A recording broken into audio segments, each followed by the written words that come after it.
Thank you for joining me as I read from the textbook I wrote to teach homeschoolers world history. A Bible believer looks at world history, and I'm breaking it down. I'm trying to look at things I wanted to go into deeper. So let's continue where I left off yesterday. What is called the Mosaic Law given by God is mirrored in other cultures who obviously had heard of the law given by God to the Hebrews and formulated such laws for themselves. My interpretation, my conclusion.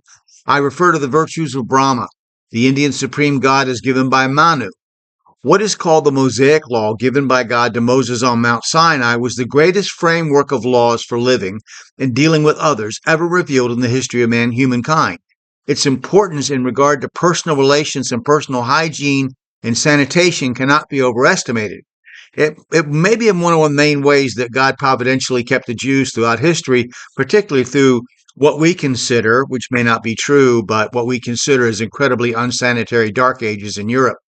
Dark Ages itself is a mythological construct, so the Middle Ages. The laws of Egypt were supposedly given by Thoth, the sun god. Shamash gave Hammurabi his code. It was said King Minos on Mount Deida in Crete was given their law by the gods. Dionysus, the lawgiver, gave the Greeks 2 tablets of stone on which their laws were inscribed. Zoroaster, praying on a high mountain in Persia, was given his, quote, book of the law by the god Ahura Mazda. And so Satan inspired many cultures to copy the Mosaic laws in some way to give credibility to their foundational laws.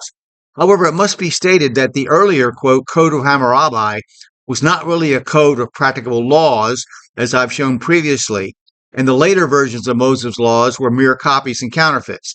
The laws God gave to Moses governed daily life for many centuries when it was followed. Now, Mount Sinai today is the location of the famous monastery of St. Catherine, where in the mid 1800s, a liberal Bible scholar named Tischendorf found the so-called Codex Sinaiticus in a garbage heap, being methodically burnt as the trash it was by the monks. This, quote, find of the century for liberal Christians had also been claimed to be the forgery of a notorious faker of antiquities and former monk, Constantine Simonides. Stranger things in this manuscript being used to attack the commonly used and accepted Bible have happened in history, I suppose. Needless to say, Mount Sinai today is a place bustling with tourists, much more so than when the American archaeologist Edward Robinson climbed it in the 1830s, accompanied by Bedouin guides.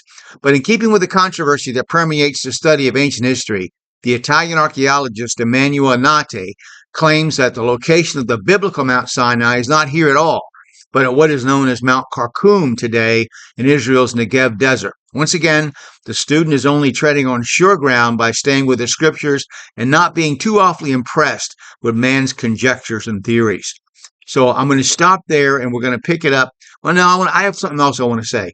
What happened at Mount Sinai, wherever it is how God separated the Jews from every other people on earth and how he gave them a distinct identity as his people. The things that he told them they were not to do, as disgusting as those things are even more amazing as they represent the daily life of the nations they were to overthrow. Read Leviticus 18, verses 24 and 25. Next, I'm going to talk about cultures that were contemporaneous with the Exodus. So I hope if you get anything out of this or if you enjoy this, you'll click like and subscribe and make a comment. I'm just using this to kind of think through what I want to change. I'll probably do it again in more depth. Okay, thank you very much.